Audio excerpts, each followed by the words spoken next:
Hello and welcome. My name is Trent. I've been a professional concept artist working in the video game industry for almost 20 years. I've worked on some pretty popular titles you've probably heard of. And I want to talk to you today about being a professional concept artist, because maybe you like to draw, maybe you like to do a lot of doodles, you've seen maybe awesome artwork on ArtStation, maybe you're a pretty good artist and you've thought to yourself, well, hey, I could take a stab at that, I could give it a shot. So you sit down and you do an awesome painting, something that's really the best work that you could do. You put that in a portfolio and you send that off to a potential employer, and you hear crickets, you don't hear anything back. Well, even if your artwork is really good, there might be a lot of things that you're missing that are not in there. I run an art house also, and we do a lot of hiring from time to time, and I get submissions from a lot of different artists with no concept art in their portfolio at all. And so getting that first step of even understanding how to make usable, applicable concept art for your portfolio is a huge step. How do you get experience if you can't get your foot in the door? Even if you're a really good painter or a really good illustrator, you might not know what needs to be in your portfolio to get a job working in the video game industry. So to help out all those artists out there who are trying to get their foot in the door into the game industry, I've created a workshop. We're delivering it over on the new Proko site. Got a brand new Proko website. Oh, look at that, it's so shiny. I'm unleashing the Kraken here. I'm gonna release all the secrets of environment concept art development in this workshop. This is about 3.5 hours long. And what you're watching in the background is a time lapse of this exact workshop. And you might be thinking, oh, well, man, that ain't nothing. I could paint more beautiful pieces than anything that Trent can do. Why am I not getting his job? Well, I'll tell you what, man. It's one thing to know how to paint a beautiful landscape. It's something totally, entirely different to design a modular system that modelers can build multiple iterations of different types of structures out of, utilizing concept art that you've designed just the parts for, but communicated effectively enough that they can extrapolate on that design to build a lot more structures just like it. Also, all of this happens so rapidly, you really don't get more than a couple of days to work on any one environment usually. And if you're thinking, dude, I don't even know what the heck you're talking about, well, I'll tell you what, man, maybe you're not ready yet, but we can fix that. I can help you with that. So here are a few questions that you can ask yourself if you're wondering if maybe I am ready. And if you're not, then maybe these are questions you haven't considered yet. For instance, what you're watching me do in the background of this video, by the way, is a complete environment concept with callouts. And if you're watching this and you're thinking that I spent a month on it or 2 months on it, you'd be dead wrong. I cannot afford in my line of work, and I've been doing this for 17 years, by the way, I cannot in my line of work spend more than a day or a day and a half on any one illustration or painting.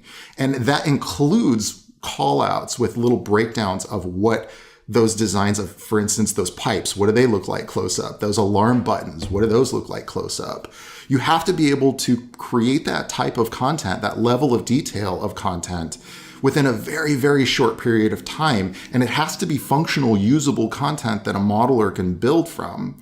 Before you even apply for a job as a concept artist, you need to understand what the process is like, what the actual pipeline is like. And a lot of people have been asking me this recently. What is that pipeline all about? Like, how do you get your tasks? What does it look like when they give you a task? Do they give you geometry? Do they give you a sense of the location and the space? How much of the story is included in the task that they give you? And how much of it do you have to come up with? What kind of a direction can you expect from the game director or the art director? What kind of camera angle should you choose for your concept art illustration? What's the difference between a mood shot and a high concept illustration and conceptual breakdowns, blueprints, and orthographics? And how necessary are those orthographics? How necessary should they be in your portfolio and your presentation? How much time do you get to do each one of these iterations?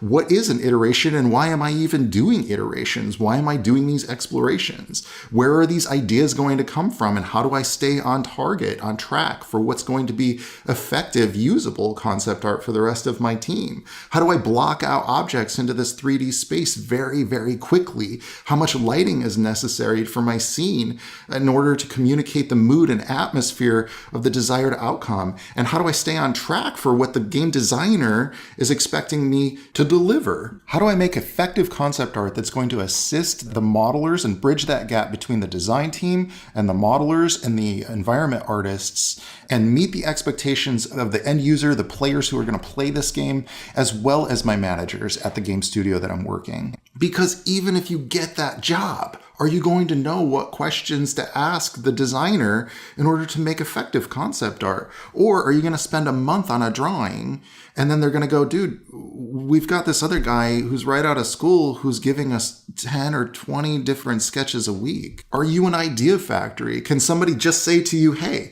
design this pillar and give me 50 pillars? And are you going to know what questions to ask him to make sure that those 50 pillars are usable for that game that you're working on? Are you going to know where to pull up information to be able to construct believable pillars that fit within those criteria? Are you going to be able to accept feedback? And how are you keep track of all the feedback that the client's giving you? And all that stuff just must seem so overwhelming. It must seem very intimidating. And it's far too much information to consolidate into one, 10-minute YouTube video or something. And so nobody really talks much about that internal process. And that's why I've set aside some time. I've been working hard on this for a while, guys. This is almost a 3-hour workshop. This is the Stylized Facility Concept Design Workshop. And you're gonna get the gray boxes that I painted over so you can go along with me. This isn't just a time-lapse video of me just droning on. I answer a lot of the questions in this video, and I give you as much insight as I can from my 17 years of experience of working at Capcom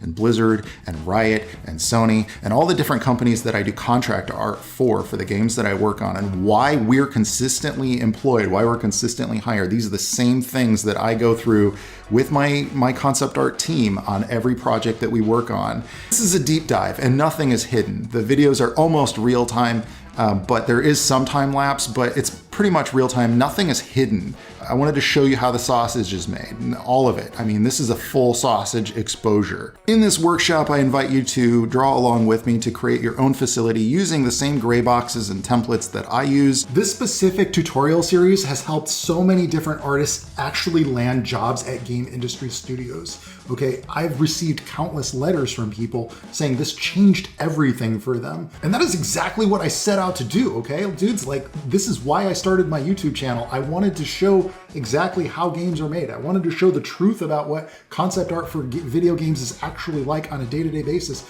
because there's so many people who want to get into this industry, they don't know how, and nobody's talking about the actual process. Meanwhile, there's a shortage of qualified concept artists, and a lot of my friends that have studios, they can't find talent. A lot of game studios can't find people who want to do the actual work. So let me help you, let me help them, let me help everybody come together. We're bringing this whole synchronicity together to help you find that job working in the video game industry. So I want to thank Proko for letting me pull on your coat a little bit here, and I certainly hope to see you guys in the workshop. All right, until next time, ciao, baby.